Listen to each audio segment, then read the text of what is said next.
I call Carol Beaumont. Oh, sorry, Melissa White. Thank you, Mr. Chair. After Carol's speech, I'd like to commend her for her passion in her speech regarding the domestic violence situation in this country and the violence that our children are actually facing. And I thank the member for participating in the inquiry that the Social Services Select Committee has been undertaking. So I'm proud to stand on this side of the House as a member of the National-led government under the fantastic leadership of our Prime Minister John Key. We are a strong, united caucus behind a strong leader, and we have a government that has led the country from recession to sustained growth. We have an economy that has grown by 3.8% in a year to the end of March, the third highest among the world's developed economies. And it is forecast to reach 4% next year, a far cry from the recession we inherited back in 2008. And I was sitting here listening to members opposite talking about some of the social services, social welfare policies, and I sort of was wondering whether we were living in the same country or not, because only a net 250 people moved to Australia in May this year, the lowest since the data started in 1996. Under Labor, 3,000 New Zealanders a month crossed the Tasman. That was a lot of Kiwis leaving our shores.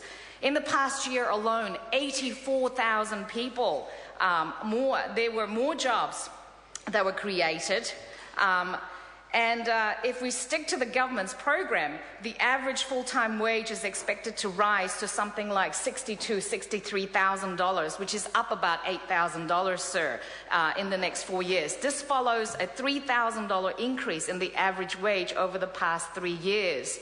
As the economy grows, families will benefit from more jobs, higher wages, and we're making sure that families will also be among the first to benefit from the extra government spending, sir, because family is very important. As members opposite have also said, families are the core of our nation. Children are the core of our nation, and I'm very proud to say in this budget, we're investing $500 million in a package of practical support for young families and vulnerable children who are most in need.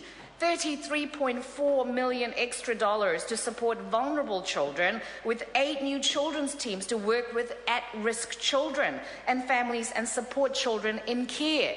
I know some members actually talked about having to fix poverty, but child abuse happens right across society. It doesn't just happen in poor families. It happens everywhere. So poverty is not the reason why children are abused. Abuse simply happens because they are being abused by abusers.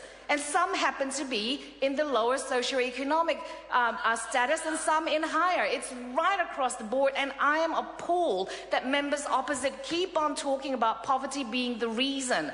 And earlier, in a different speech, when we are talking about the Vulnerable Children's Bill, I have said poverty cannot be a reason for abusing children. Nothing can be a reason or an excuse to abuse children. It's just abusers abusing children, full stop. And there's no tolerance for that. And I know Carol talked about the abuse level. I cannot believe that she will actually give poverty as an excuse for children being abused in this country. Your members have actually said that it was an explanation, it was an excuse. Sir, the government is taking its responsibility to support families very seriously. We're putting millions of dollars into child protection and services for vulnerable children and their families. And the other thing that I'm very, very pleased about in the work that Paula Bennett has actually done, and I like to applaud the ministers in the social welfare sector, both Honourable Paula Bennett and Chester Burrows, because one of the most proud things, as a member personally, I'm very proud of the reduction in the teen pregnancy that we've actually seen. The policies that we've actually put through in this government, we've actually seen lower rates of teenagers getting pregnant, and that means I'm very positive for the young girls, because for them, they will have a future in education. I'm not saying that they will make terrible parents, but they will now have options, and I think it's a fantastic record, sir. $155.7 million more for early childhood education has to be celebrated. I call Brendan Horan. Sir, I take a call on vote social development. Recognising our country's greatest strength as our people, I draw your attention to the more than 600,000 New Zealanders over the age of 65, almost 15% of our population and rapidly growing. Someone once said, "Judge a society on how it treats its most vulnerable." By that standard, New Zealand is failing, it seems.